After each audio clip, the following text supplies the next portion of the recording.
So welcome to my third Doctor Who target novel review, and this is for The Day of the Doctor, written by Steven Moffat, based on the TV story by Steven Moffat.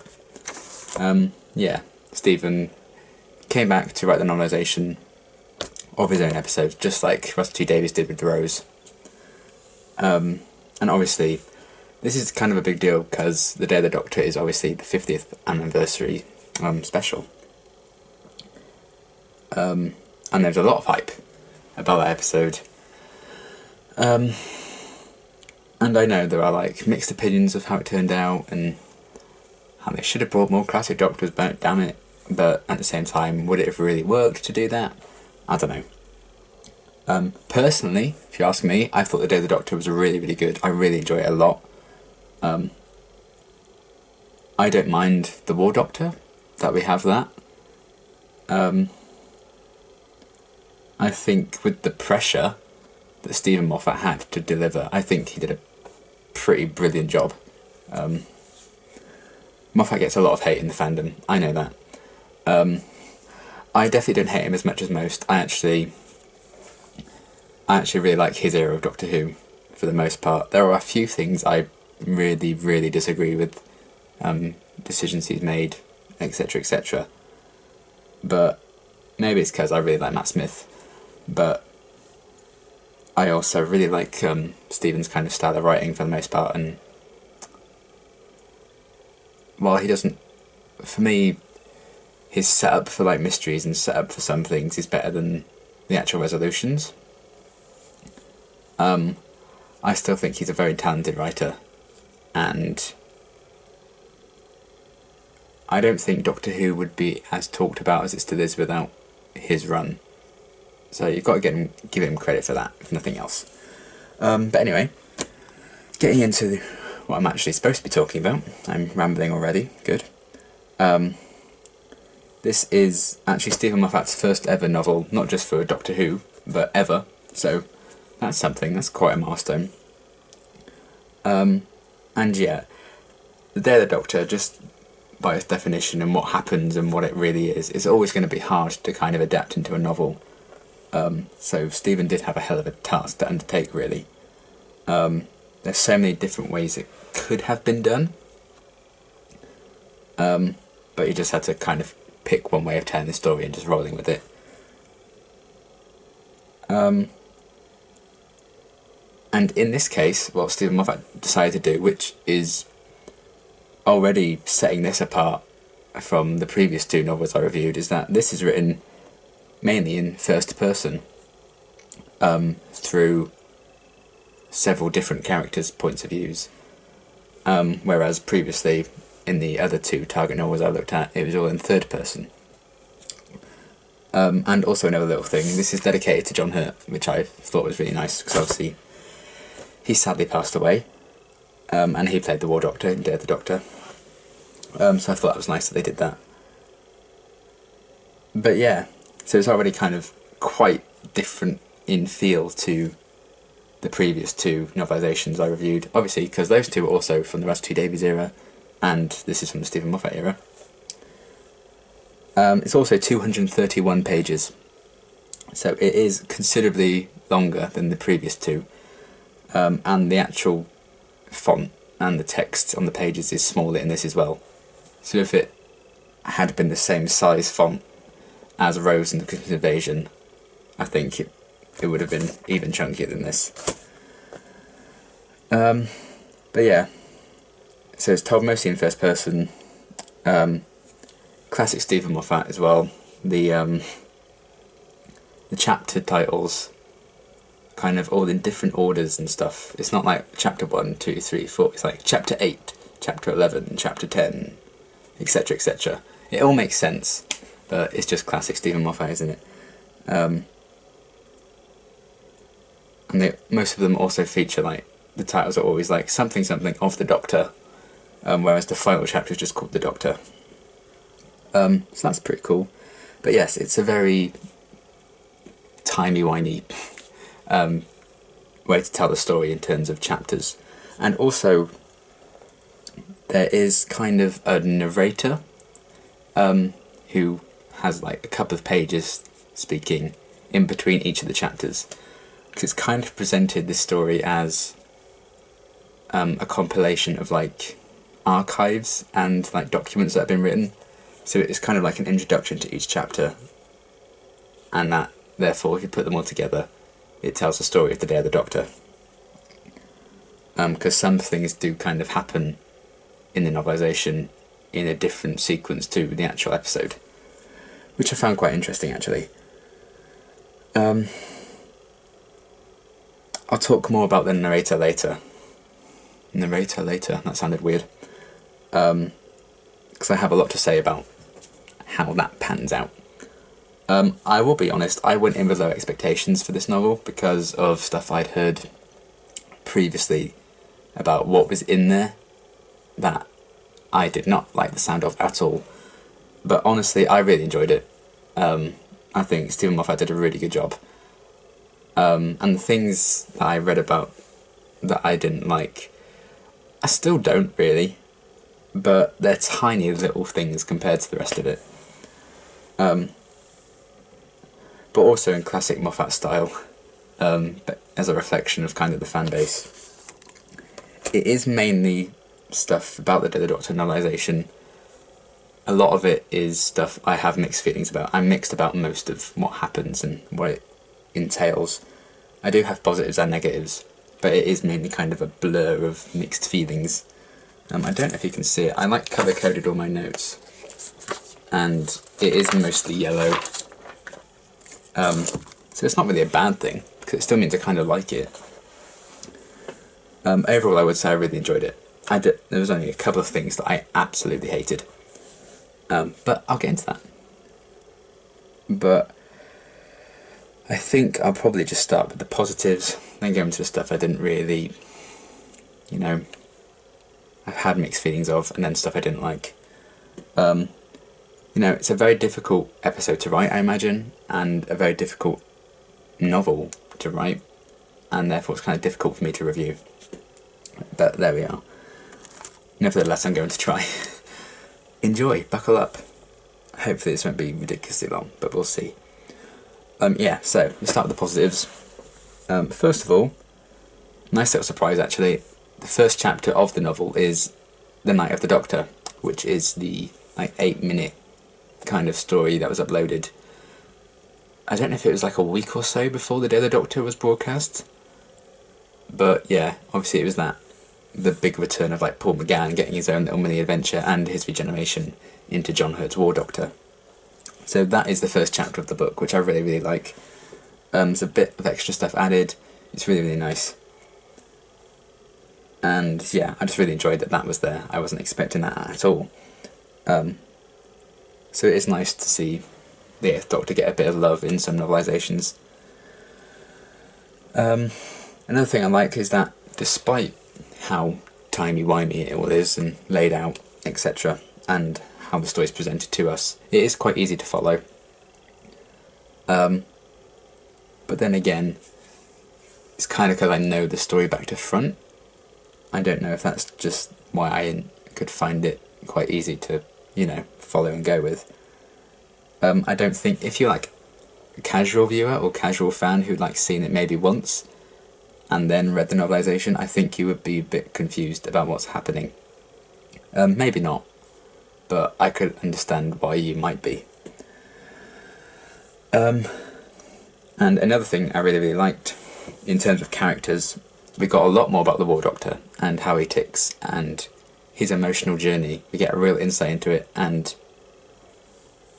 obviously we didn't get enough time really on screen for the War Doctor to get a huge arc and really detailed kind of character moments, but we get that in a novel, and I really, really like that. I enjoyed the War Doctor a hell of a lot. Kate also got a lot to do, and we got a lot of insight into her history, her past, especially with her dad being the Brigadier, who's a huge classic Who character. And then a lot more about her history with him, with the Doctor, with the unit, etc., which I really liked. Also, Osgood gets a lot of development that we didn't previously see. she actually kind of gets a chapter to herself where basically they tell the end of like the Zygon subplot, which I'll talk about again later because that's one of my biggest positives about the book. They kind of resolve that whole like little story arc with the Zygons through human Osgood writing a letter to Zygon Osgood. It makes sense in context why she's writing her a letter, but it's really sweet actually. I actually quite like Osgood as a character anyway, so I liked getting a bit more of her. And we do get a lot of extra characters that have a bit more of a beefed up backstory, which I really enjoyed. And one in particular I want to highlight is Atkins, who was the old like security guard guy who let the Zygon Kate and Clara into the Black Archive. And he has his memory wiped every day, so he's like, oh, it's my first day. And then Kate's like, he's been here 10 years.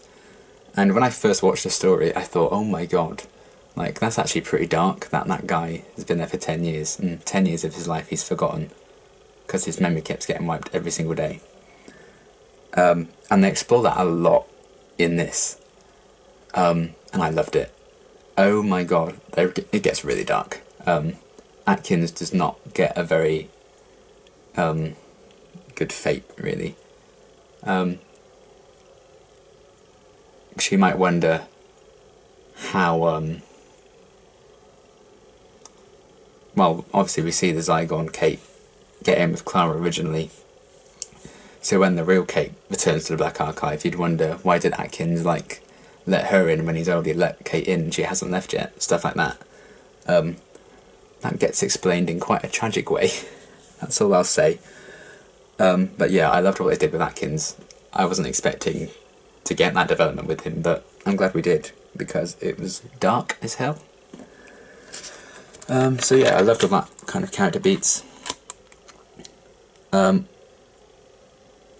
since we're still talking about characters, I suppose Queen Elizabeth I, she has a lot more presence in the novelisation, and she's written very well, and she comes across as very smart and cunning and clever, and you really get to know how she ticks, and it's really, really satisfying seeing that.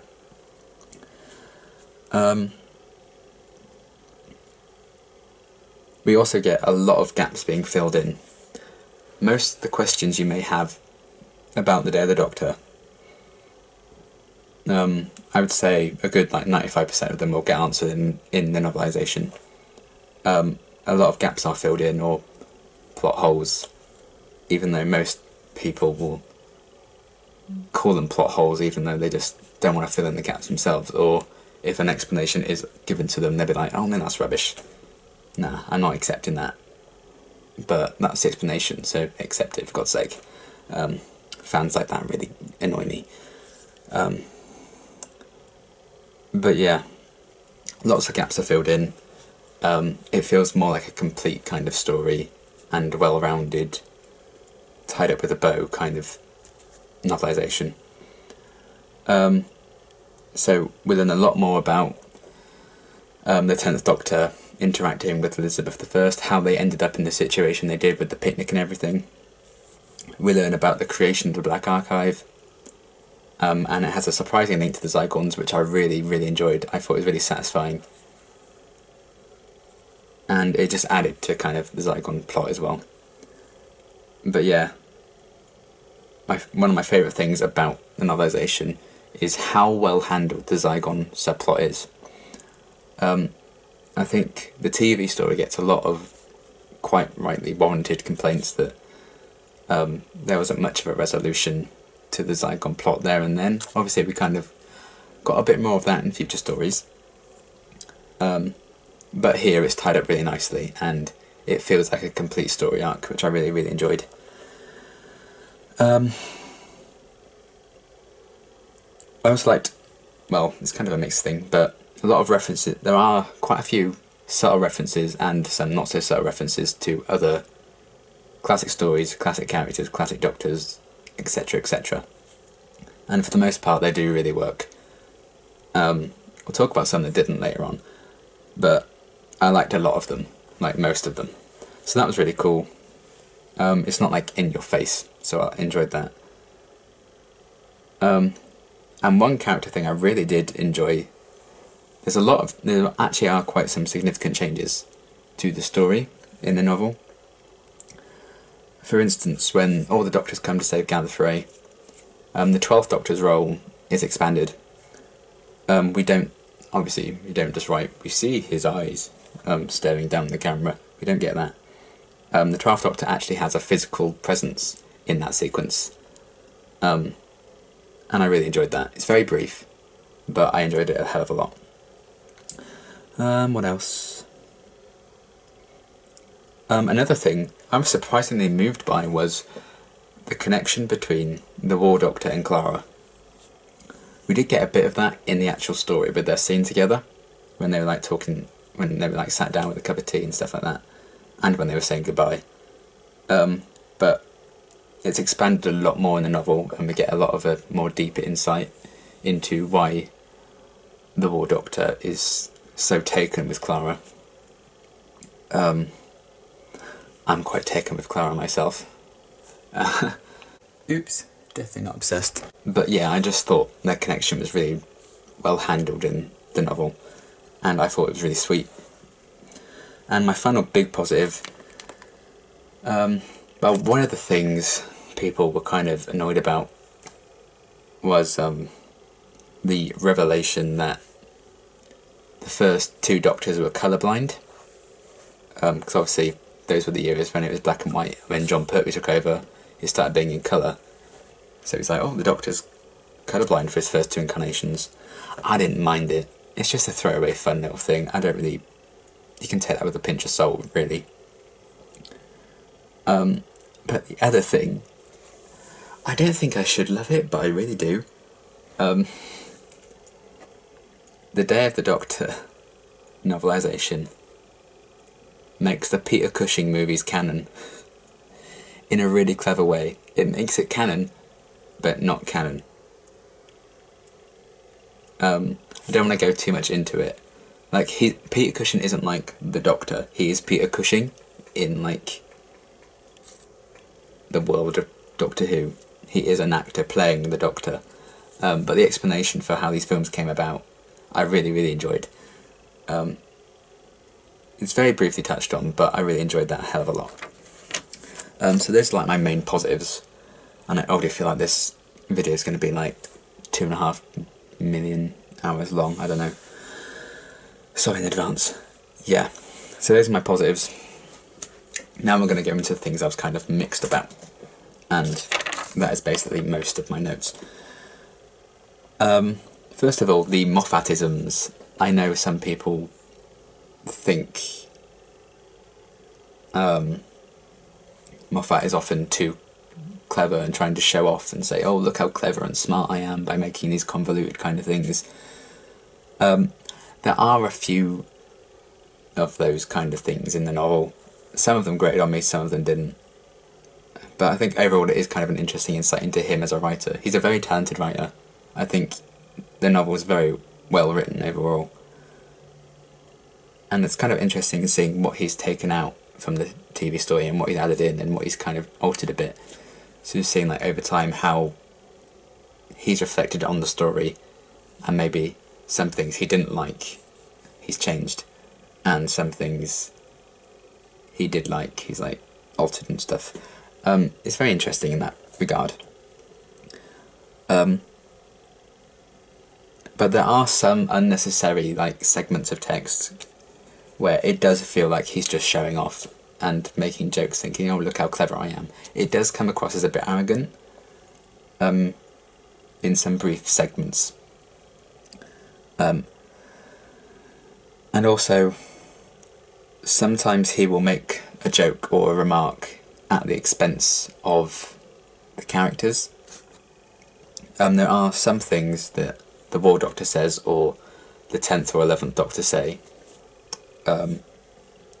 where it's clearly just Steven Moffat trying to make a joke and be funny, but you're like, oh, the 11th Doctor would never say that, or the 10th Doctor would never say that.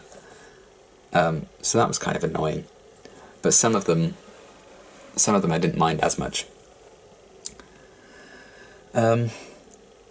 Next, the narrator I mentioned earlier, who kind of has a couple of pages to themselves in between each of the chapters. At first, I thought it was Steven Moffat himself talking to us as readers. I feel like that's what he was trying to go for at the start, and it did come across as a bit smug and look at me.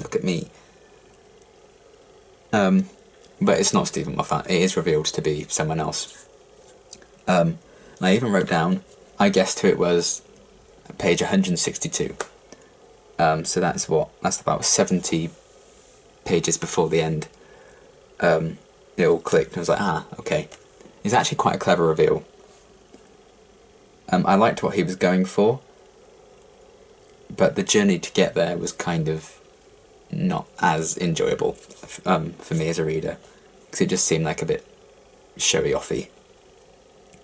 And plus, in all these sections, it's like, oh, so here's this next chapter, and I challenge you to guess whose perspectives it's from, and who's speaking, which doctor is it, who is writing this chapter, ooh, did you guess it, look at me, I'm so clever.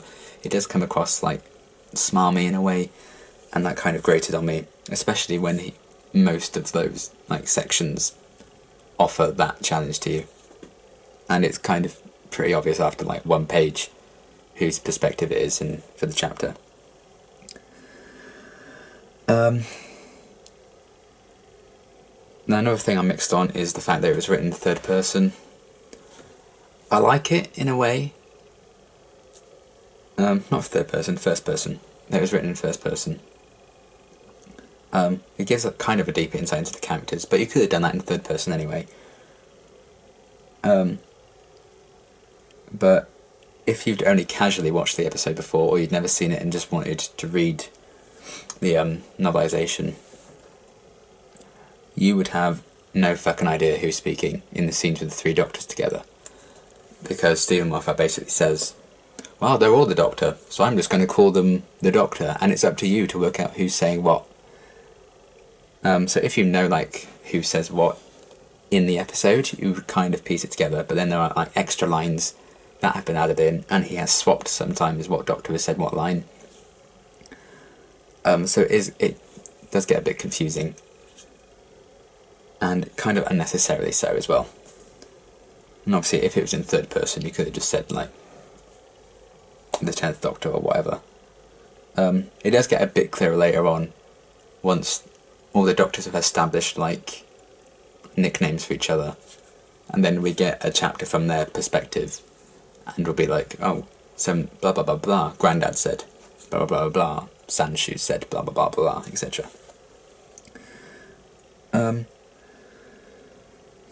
Then I was mixed on a lot of some extra scenes and scenes that were taken out. We got a lot more banter, shall I say, between the three Doctors, which I really, really enjoyed. That was great. And we also get a longer sequence about Kate and Clara, and Osgood actually, heading to the Tower of London after they've worked out what the Doctor wants of them, which I really enjoyed. And yeah, some lines have been changed and altered in some ways, and some of them work, some of them don't. The Black Archive kind of showdown between the real Kate, Osgood and McGillip, and the Zygon versions of them gets a bit extended. It was okay. I don't think it really changed the scene that much, but it was alright. One thing I really, really, really loved was we get an extended kind of scene when they're saving Gallifrey, and we kind of see more action from the other Doctors, which I really enjoyed, very briefly, but it's done in a very cool way. So cool, in fact, I would have loved to have seen it actually in the TV story, but because, some of the actors are no longer with us, most of them look considerably older, and it just would look ridiculous, that's why they didn't come back. But that's just how it is, unfortunately. But yeah, that whole sequence of saving Gallifrey, I really enjoyed. And then they removed some scenes, which was very odd. They glossed over the whole 10th Doctor marrying Elizabeth I. Like, that scene, that sequence when they get married, is not in here. It's very glossed over, which is quite strange. And also, the War Doctor regenerating into the 9th Doctor isn't in the novel either. It is alluded to. When they're all like saying goodbye to the War Doctor, the narrator's like, "Oh, do you notice that yellow glow coming from his hands? I wonder what's happening." Stuff like that. So yeah, the extra scenes were kind of a mixed bag, but so were the scenes that were taken out. From a character standpoint, one thing I was mixed on was McGillop. Going into the novel, he was the character I was really, really interested in finding out more of. And while we do get a bit more of an insight, it is mainly through like Osgood's eyes, and we don't learn much about him as a person, which kind of sucks. Especially because obviously he's only ever in this TV story, and then he's never seen again. But we do get a bit of depth to the character. It turns out he has a crush on Osgood, and Osgood has feelings for him as well. And it is kind of sweet. Destined to not work out, but still sweet. So yeah, I would have liked to have learned more about him, but we did get a bit, so I won't complain too much. And then another thing I was mixed on, this is the last thing I had mixed feelings about, was there's kind of a running, I want to say joke, but it's not very funny, throughout the novel about Chapter 9, and this is something the narrator talks about all the time.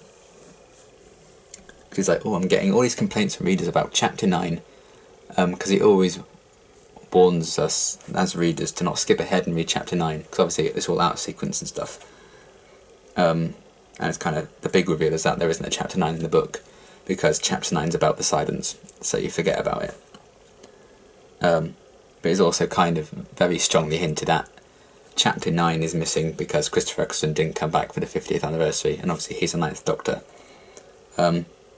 Because when the 8th Doctor is in it, it's Chapter 8. When we first meet the 10th Doctor, it's Chapter 10. When we first meet the 11th Doctor, it's Chapter 11.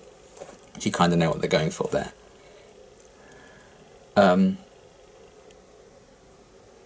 So it's a very tired out joke in the novel, and at the end of the day it was completely unnecessary. But, you know, it didn't offend me, so that's why I'm kind of just mixed on it.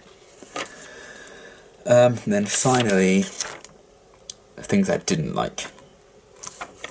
I'm going to talk about a really nitpicky thing first.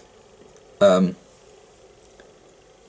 scene where the Doctors all come through the painting, smash through the painting to get back into the Black Archive. Obviously, we see like a Dalek come through first, smashes them out of the way, and then they walk in. No Dalek in the novelisation. The Doctors just crash out of the painting, because we don't really see the sequence with them inside, like sonicking the Dalek through. But I always love the moment when the Dalek just flies through. But that doesn't happen, unfortunately. But again, that's a nitpicky thing, I can get over that. Then talking about characters, there are some very, very, very forced character inclusions who aren't in the TV story, but they've been kind of forced into the book. Where their presence isn't really necessary and needed, and it's Steven Moffat, so you can probably guess which character I'm talking about. But yeah, there are some very forced character appearances that don't gel as well. Some of them work, some don't, and it's the same for some moments feel quite forced in just because Steven Moffat wanted them in there. Like the infamous Doctor and Ohila, that Sister of Khan main woman, hooking up. Could have done without that, thanks. Yeah, I wasn't a big fan of that. Also from a character standpoint, the moment, or Rose Tyler, or Bad Wolf, whatever you want to say, if you didn't enjoy Billie Piper / Rose / Bad Wolf in Day of the Doctor, you're in for a hell of a treat, because the moment is hardly in it. I think that's because it's done mainly in first person. But yeah, they do the scene with the barn when she's like sat on the moment and they introduce herself and stuff like that. She opens the portal and the Fez comes through. Then we don't see that character again until they're back in the barn at the end with about to push the button together and it's all fixed and stuff. So we don't actually see any of those moments where she's talking to the War Doctor throughout the rest of the story. Like when the three doctors are in the cell and she's like, ask them what you need to know, stuff like that. That's not there. Which is weird because those scenes are included in the novel. And the War Doctor does like ask the other doctors, you know, did you count how many children were on Gallifrey that day? But the moment isn't present there at all. So it kind of loses that. I wasn't really a fan of how limited a role the moment played in the novel. I mean, McGillip had a bigger role in the novel than the moment did, which is kind of strange. So yeah, I wasn't a big fan of that. And finally, the last thing I didn't really like, for me this was the weakest section of the whole book, and it is the three doctors in the cell together when they're locked up. Well, they say locked up. Obviously the door was open and they're trying to work out how to like melt the door with their sonic screwdrivers and stuff like that. For me, this really dragged. The actual scene in the TV show I really like. But first of all, they tell it from the perspective of the War Doctor. And then they repeat the whole scene again through the perspective of the 10th Doctor. And then they do it again with 11. And a lot of it's just repeated dialogue, and it feels a bit like, oh, just get on with it. I think they only needed to do it once. But there we are. So it drags out a bit. But the weirdest thing for me is that scene results in some quite out of character moments. I'm not sure why Steven Moffat decided to change this. I'd be interested in him like explaining this. But for me it felt very out of character. When, you know, the 10th and 11th Doctor have a kind of like bicker when it turns out 11 has forgotten how many children were on Gallifrey the day he like killed everyone. Whereas the 10th Doctor remembers it's like 2.47 billion or something. And, you know, 10's like, you forgot, how could you forget? You know.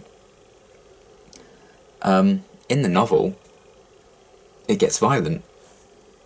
And the 10th Doctor kind of pushes 11 against a wall and gets him in a headlock. He actually gets him in a headlock. And then the War Doctor's there like, you two, stop it. You need to stop this violence. Like, stop it. Children, stop it. Trying to pull them apart. So they actually have like a physical confrontation, which I felt was really out of character. I just can't imagine 10 doing that. It just felt very jarring for me and really out of place. And I prefer the original scene that we got in the TV story. So that was very strange. But that was like the last main thing I didn't like about the novel. So as a whole, there's stuff I like and stuff I'm kind of, you know, mixed about. But yeah, that is all my thoughts, I believe, on the Day of the Doctor. I dread to think how long this video is. If you're still here, congratulations. And I'm sorry. But yeah, overall, I enjoyed the Day of the Doctor. I thought it was a really good adaptation. I thought Steven Moffat did a good job with the challenge he was presented with. And depending on kind of how you feel about Moffat's writing and his character choices, you're either going to really enjoy the novelisation, you'll just think it's okay, or you'll absolutely detest it. And obviously I can't judge that for you. So I would recommend picking it up and seeing what you think of it. I mean, I was pleasantly surprised. I thought I wasn't going to like it that much, but I ended up really enjoying it. So no, it's all down to personal taste. I think within like 2 or 3 chapters you'll know if you're going to enjoy it or not. So That's the warning I can give, I suppose. But I really enjoyed it. I thought it was great fun. Some really emotional moments in there. Some really well-told kind of story beats and writing. And yeah, there were things I didn't like. Some things I was like, oh, it was okay. But overall, I did enjoy it. And actually, I think I marked a bit to read. This is just one bit I thought sounded really cool. That's why I wanted to read it out. I have no idea how long I stood there. An hour perhaps, or a minute, or a day. Time takes on a different meaning when it is measured in the heartbeats of the billions you are about to destroy. I thought that was kind of... that hit me in the feels a bit. There are a lot of lines like that. I think he is really good with dialogue, Steven Moffat. So yeah, that was that. And I will read the blurb, because I did it in the previous two. I forgot to do it at the start, so I'm going to do it now, just in case you're wondering what it said. The 10th Doctor is hunting shape-shifting Zygons in Elizabethan England. The 11th is investigating a rift in space-time in the present day. And one other, the man they used to be but never speak of, is fighting the Daleks in the darkest days of the Time War. Driven by demons in despair, this battle-scarred Doctor is set to take a devastating decision that will threaten the survival of the entire universe. A decision that not even a Time Lord can take alone. On this day, the Doctor's different incarnations will come together to save the Earth, to save the universe, and to save his soul. This novel is based on a Doctor Who story which was originally broadcast on 23rd of November 2013, featuring the 10th Doctor as played by David Tennant, the 11th Doctor as played by Matt Smith, and the War Doctor as played by John Hurt. So yeah, that was the blurb if you wanted to know what it was, but there you go. Yeah, The Day of the Doctor, I really enjoyed it. Was it my favourite of the novels I've read? Probably not so far. Was it my least favourite? Again, probably not. I had a very interesting time with it. But yeah, I would recommend you go out and give it a go, see how it is. If you don't like Steven Moffat's writing in Doctor Who, you probably aren't going to be a fan of the book. But I would recommend you give it a go anyway, see how it treats you. So yeah, that was The Day of the Doctor. I enjoyed it. I thought it was good. And my next review will be Twice Upon a Time, which for now will also be the final review because those are the only new Who target novelisations that are currently out. Hopefully there'll be more. And The Day of the Doctor was another very solid entry in the series. But yeah, for now, thanks for watching.